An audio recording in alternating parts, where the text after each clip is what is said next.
So this morning I wake up thinking about an experience I had on Sunday. On Sunday I had the opportunity to meet somebody who was actually who's very dear to me. I don't even think he knows just how dear. But we had the opportunity to meet, and it was actually quite a big moment for me. And this morning I find myself thinking about Matthew 13. Where Jesus is in his hometown, and the people are like, who is this guy? Isn't this Jesus? Like, aren't his brothers and sisters with us? Don't we know his mother? Don't we know his dad? Why does he think he's, better now all of a sudden? And the last verse there, it says, and Jesus couldn't do many miracles there because of their unbelief. But before we get to the unbelief, which I think many people focus on, we find ourselves in this space where these guys, because they feel like they are familiar with Jesus, are not able to receive from him. And I think I was thinking about it because my experience on Sunday, I'd obviously been watching this person. I've seen this person on his screen, so I've heard him talk. I've engaged with him on different platforms and stuff, but now it was a live experience. It was face to face, and it got me thinking even about the pastors, the teachers, the people in my life, right? Like normal people. And if I'm honest, like one of the big ones is like my mom. Here I have the opportunity almost daily to engage with her live, or to engage with people around me live, like your pastors once a week. But I don't appreciate that moment for what it is. And a lot of times familiarity is what keeps me from receiving from them. And I really just spent quite a bit of time actually in repentance, because you realize that what familiarity actually steals from you, you look for that in other people. You know what I mean? In the people that you think are maybe far-fetched from you or further from you than those that are more easily accessible. And there's so much that God can actually use to teach us, to refine us, to encourage us, if we allow the people that are around us the opportunity to engage with us, even though, yes, there might be a father that we know, a mother that we know, our brothers and our sisters.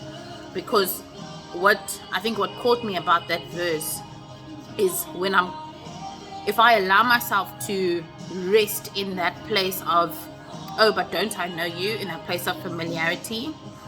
King James actually says it, I think it's King James. It says then that they took offense at him.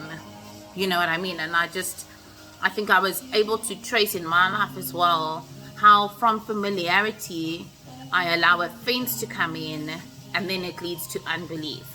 You know what I mean? And in that place of unbelief, that person is not able to speak into my life, or, which is the bigger danger for me, well, for all of us really, I'm not able to receive everything that person has to give. Because guys, I can tell you, hey, I look at the people that God has surrounded me with, and I'm amazed. Like, I'm actually amazed. It's amazing. Those people, they carry such a presence. They carry such giftings. But because of where I find myself, right, because of the attitudes of my heart, I then disqualify myself from being able to receive from them. And I think this morning I just want to challenge us, like, go and read, I think it's from verse 15 in Matthew 13. But Mark is my guy. He's to the point, short and sweet. I think it's Mark 6 or Mark 7, somewhere there, but it's in another gospel also. And I think the challenge for us this morning is really take stock of the relationships around you, and take time to acknowledge and appreciate the people around you, because I think that's where I found myself rearing off. is because maybe I think it in my mind, or even last week Sunday, I remember after the service, I actually really strongly felt go to the pastor and just tell him that, hey man, sure, that word was on point. And I thought, but KT, many people probably do that. And the feeling I got was, hey, it's not just for him to hear, you know what I mean? It's not just to honor him in that space, but it's also for you, for you to hear, and for you to acknowledge, for you to, I know Michael Koulianos, he says it like this. He says, when you share the testimony of what God has done, it's a way of us not keeping the glory. That's why we need to share testimony of what God is doing in us. And I think it kind of got me there, where I'm saying, okay, so I share it, I acknowledge, I recognize, and I appreciate the gift in you verbally, so that it also keeps me in check, so that I can also hear it, so that I can also, speak. Faith comes by hearing, hearing by the word. But let me not rear off. So this morning, I think I really just want to encourage us, like, take stock of the people that are in your life, the giftings they carry, the anointings they carry, the presence they bring when they bring, I love this song.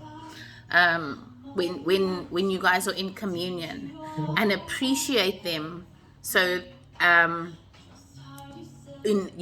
as part of saying, okay, let me not get familiar, let me not hold offense, let me not build or take offense against a person, and let me not put myself in a position of unbelief, because I want to constantly be open to receive from you everything that I could be possibly receiving.